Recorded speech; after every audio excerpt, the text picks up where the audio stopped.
Good morning बच्चों। Class 11 chapter 4 में आज आपको न्यूमेरिकल पढ़ाना है। चैप्टर 4 थ्योरी खत्म हो गई थी। कुछ सवाल हमने बताए गए थे आपको और कहा था घर से पढ़ के आना क्वांटम नंबर वगैरह, जो क्वेश्चन ना समझ में आए। ठीक है, तो देखो कि क्वांटम नंबर कितने प्रकार के होते हैं। हमने आपको बताया था 4 प्रकार के होते हैं। नंबर 1 मुख्य क्वांटम संख्या, इसे स्मॉल n से प्रदर्शित करते हैं। नंबर 2 तुगंसी क्वांटम संख्या, इसी को एजीमुथल क्वांटम नंबर कहते हैं, इसे स्मॉल l से करते हैं।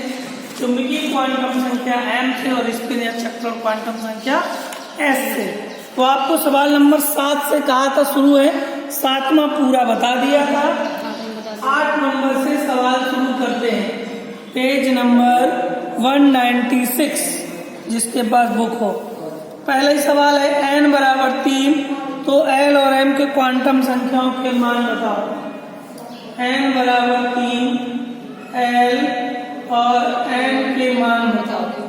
ठीक है, अब आपसे क्या कह रहा है, n बराबर 3 के लिए l व m के क्वांटम संख्याओं के मान बताइए। तो l बराबर एक फार्मूला होता है n माइनस 1, n की वैल्यू 3 माइनस 1 2, 2 को तोड़ोगे तो 0 1 2, ये तो l की वैल्यू होगी। अब l बराबर 2 आ गया, तो m बराबर एक फार्मूला होता है, जितना l का मान हो उसको माइनस से, -2 -1 0 +1 +2 हो गया। 8 का क्या होगा ये। सवाल नंबर 9, पहले समझ लो फिर उतारना। 9वां है l बराबर 0 1 2 3 क्रमशः किन अक्षरों द्वारा प्रदर्शित करते हैं। l बराबर 0 1 2 3, इनको किन अक्षरों द्वारा व्यक्त करते हैं मालूम आपको, S P D F। सवाल नंबर 10 कह रहा 4s ऑर्बिटल के इलेक्ट्रॉन की मुख्य क्वांटम संख्या और दुगंसी क्वांटम संख्या क्या होगी। 10वां कह रहा 4s ऑर्बिटल में मुख्य n दुगंसी l, दो बातें पूछ रहा। ठीक है, तो n बराबर आपको मालूम है कितना आएगा 4, और l बराबर कितना आएगा, देखो s के सामने 0 तो l 0। 10 नंबर। सवाल नंबर 11 कह रहा है n बराबर 4 के लिए l के कुल कितने मान होंगे। l के प्रत्येक मान को संकेत द्वारा क्रम में दर्शाइए। n बराबर 4, तो l के कुल कितने मान होंगे। n बराबर 4, l के मान पूछ रहा है। l बराबर n minus 1, n minus 4 minus 1 equal 3, लेकिन इसको 0 1 2 3 टोटल कुल मान पूछ रहा है। l के कुल मान पूछ रहा है, गिनो 1 2 3 4, कुल मान 4 है। इनको प्रदर्शित करते हैं S P D F। सवाल नंबर 12 समझ में आ रहा है, ध्यान से नोट करें, आज आपको पूरे सवाल हो सकता हो जाए। ठीक, नीचे वाले आ रहे हो। आगे 12 कह रहा है चुंबकीय क्वांटम संख्या क्या है, परिभाषा पूछ रहा है।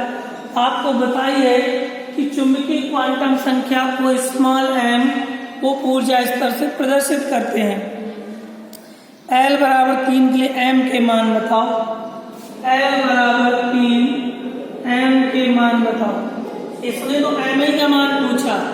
l बराबर 3 माने दुगंसी होता है, चुंबकीय m पूछा है। अगर m के कुल मान पूछ देता बेटा, एक m बराबर 2l + 1, यानी 2l की जगह 3 + 1 की 2 6 7।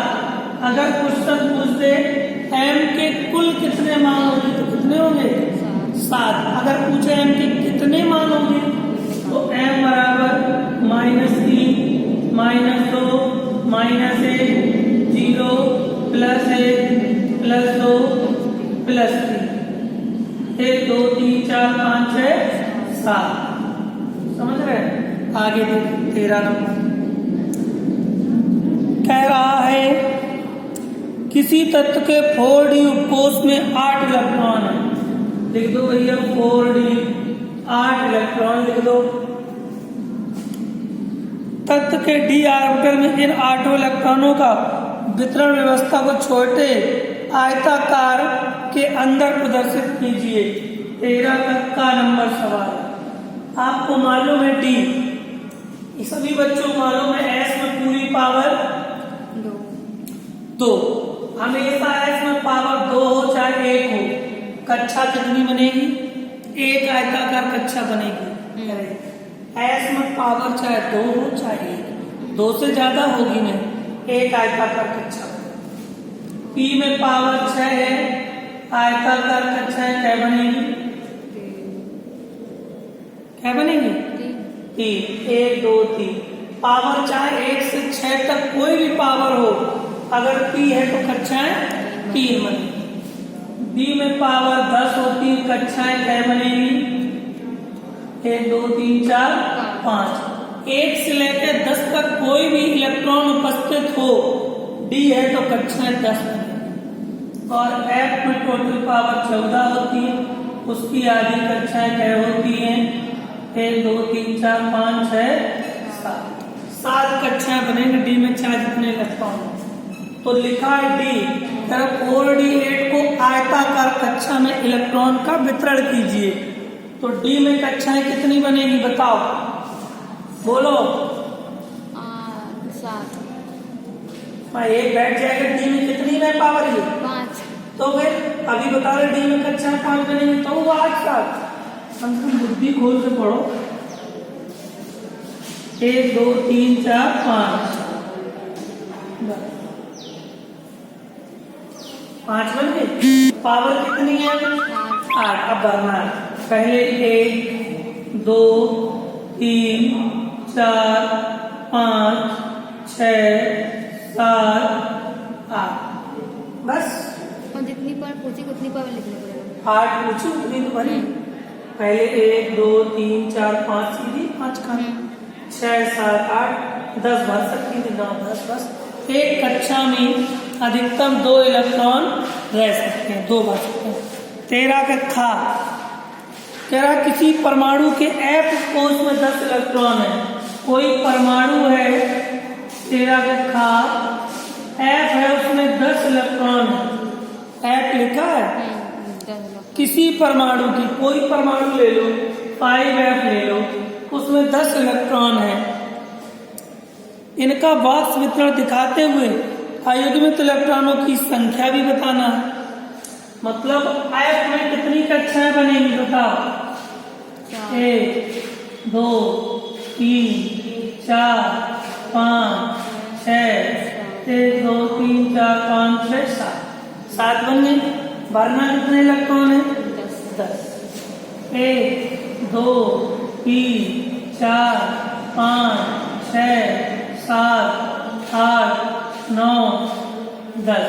अब पूछ रहा है भरने के बाद बॉक्स वितरण करने पर अयुग्मित इलेक्ट्रॉनों की संख्या। अयुग्मित इलेक्ट्रॉनों की संख्या। अयुग्मित इलेक्ट्रॉनों की संख्या का मतलब कि जो कक्षाएं अपूर्ण है, एक कक्षा में अधिकतम मैंने कहा बेटा कितने इलेक्ट्रॉन रह सकते हैं? 2। एक सीधा एक उल्टा। तो अयुग्मित माने शेष कक्षाएं कितनी रहेगी भरने को? 1 2 3 4। अयुग्मित इलेक्ट्रॉनों की संख्या कितनी आ गई? 4। 13 कक्षा। फिर आ जाओ 13 का घा। गा तो कर ही लोगे, सेम है। 13 का घा देखो। 13 का घा भी कह रहा है एक तत्व के 4f उपकोष में 7 इलेक्ट्रॉन है। 4f उपकोष में 7 इलेक्ट्रॉन है। इस उपकोष के अंतिम इलेक्ट्रॉन की चारों क्वांटम संख्या बताओ। अंतिम माने यही 4f। 7 के अंतिम इलेक्ट्रॉन के लिए चारों क्वांटम संख्याओं के मान बताइए। ठीक है, इसको करना है। बैठो कहाँ जा रहे यहीं बैठा हुआ है। अंतिम इलेक्ट्रॉन के लिए N L M S कितनी होती है चारों क्वांटम संख्या? कौन कौन? N L M S। तो बेटा N का मान जो सबसे आगे लिखा हो ये जो होता है वो N होता है हमारा 4। L क्या होता है? S P D F। L बराबर 0 1 2 3। F के नीचे 3 तो L की वैल्यू 3। M का मान L के मान पर निर्भर करता है। जितने L लिखे हैं उसके दुगने से एक ज्यादा M का मान आएगा, या जितना L लिखा उसको माइनस से शुरू कर दो, 0 से प्लस तक। -3 -2 -1 0 +1 +2 +3। 3 था, 3 का दुगना करो, 6 में 1 जोड़ो 7। 1 2 3 4 5 6 7। 7 में से तुम्हें अंतिम इस 7 में के लिए बताना है। पहले तो कक्षाएं बनाओ, कितनी बनेगी?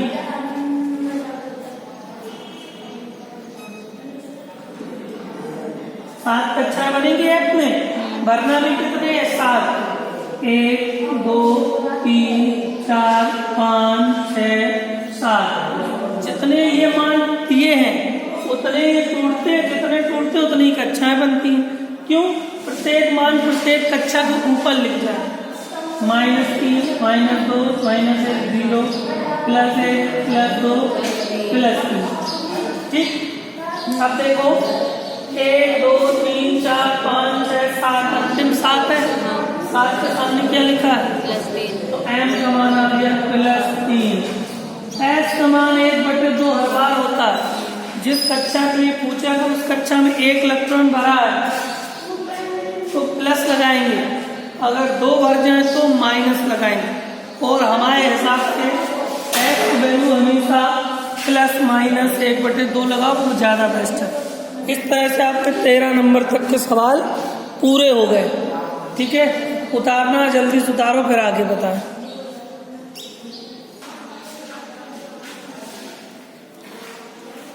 ठीक है, 13 नंबर तक आप लगाएंगे। आज जो ना समझ में आएगा आप हमें तुरंत बताएंगे कि सर जी ये नहीं आ रहा है, हम बता देंगे।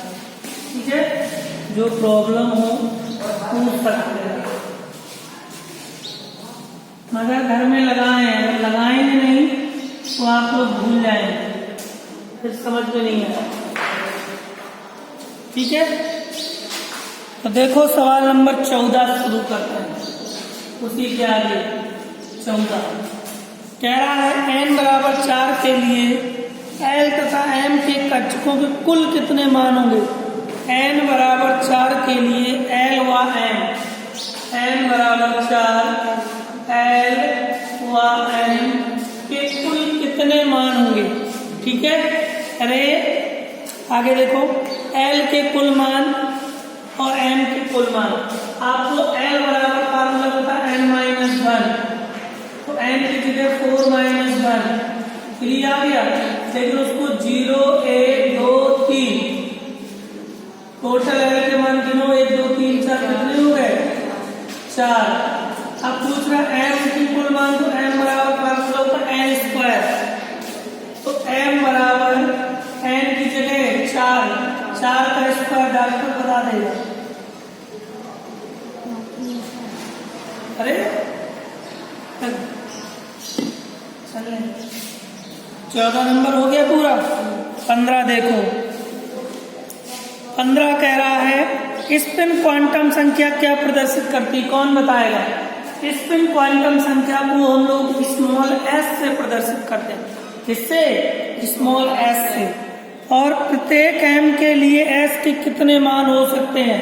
हमने बताया स्पिन को s से प्रदर्शित करते हैं और इसके हमेशा 2 मान हो सकते हैं, +1/2 या -1/2। बस 15 में यही पूछ रहा है। 16 में पूरी परिभाषा पूछ रहा है। 17 नंबर सवाल, 16 में आपकी थ्योरी है, मैंने लिखवा दी है, पावली का वर्जन नियम, उसके अपवाद। 17 कह रहा है यदि चुंबकीय क्वांटम संख्या m के कुल मान 9 है तो दुगंसी क्वांटम संख्या L के कितने मान होंगे? बहुत जबरदस्त सवाल। m के कुल मान 9 है, l के मान पूछ रहा है, बताइए क्या होगा। एक फार्मूला होता है m बराबर 2l प्लस 1, m की जगह 9, 2l plus 1, n minus 1 equal 2l, 8 equal 2l, 8 upon 2 equal l, 2 चौको 8, l इक्वल 4। यही तो वो पूछ रहा था कि m के इतने मान हैं तो l के कुल कितने मान होंगे। क्लियर। अब इसको चाहो तो तोड़ सकते हो। सवाल नंबर 18 कह रहा है पाउली के अपवर्जन नियम के द्वारा SPDF के अधिकतम इलेक्ट्रॉनों की संख्या ज्ञात करो। बताओ SPDF, बताओ इसमें अधिकतम इलेक्ट्रॉनों की संख्या। S में अधिकतम 2, P में 6, D में 10, F में 14। SPDF, S में अधिकतम 2 इलेक्ट्रॉन, P में 6, D में 10, F में 14। ठीक है। अब ऐसा तो है नहीं कि कर ना पाओ। ठीक है, बस इतना ही पूछा था। S में अधिकतम, P में, D में, F। सवाल नंबर 19। ठीक है, 19, 20 और देख लो, फिर कल 20 तक आपको लगाना। 19 में कह रहा है L बराबर 3 उपकोष में इलेक्ट्रॉनों की अधिकतम संख्या ज्ञात करो। बहुत अच्छा सवाल। L बराबर 3, ठीक है,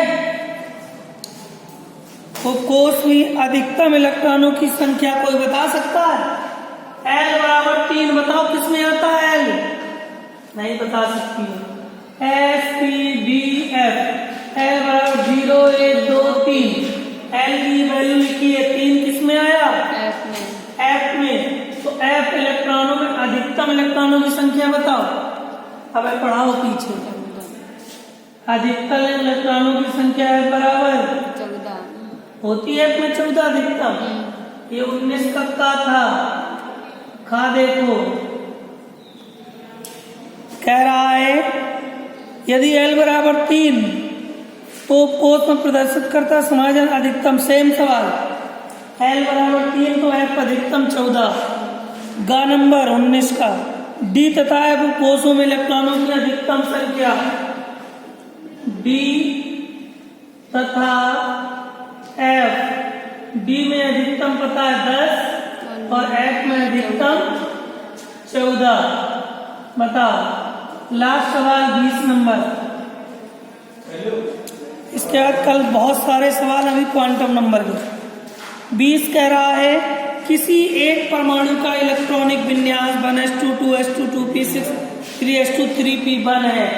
देखो 1s2 2s2 2p6 3s2 3p1 है। ये क्वेश्चन है, 3p1 है। इस परमाणु में 3p ऑर्बिटल में उपस्थित इलेक्ट्रॉन की चारों क्वांटम संख्या बताओ। 3p ऑर्बिटल में उपस्थित ये 3p1 है। इसके लिए चारों क्वांटम संख्याएं, चारों n, n, l, ms, इन चारों की वैल्यू बताना। क्लियर? ठीक है, तो n बराबर हो जाएगा 3। आगे जो लिखा है L बराबर SPDF 0, 1, 2, 3, P के नीचे 1, L के मान 1। जितना L होगा -1, 0, +1।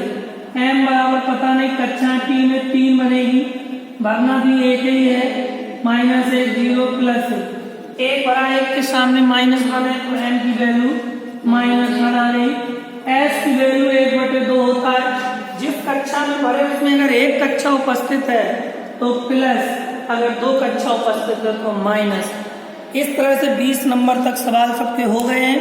सभी बच्चे चैप्टर 4 के पेज नंबर 196 के 8 नंबर से 20 नंबर तक सवाल हमने बताया। आपको घर में लगाना है, कल इसके आगे बताएंगे।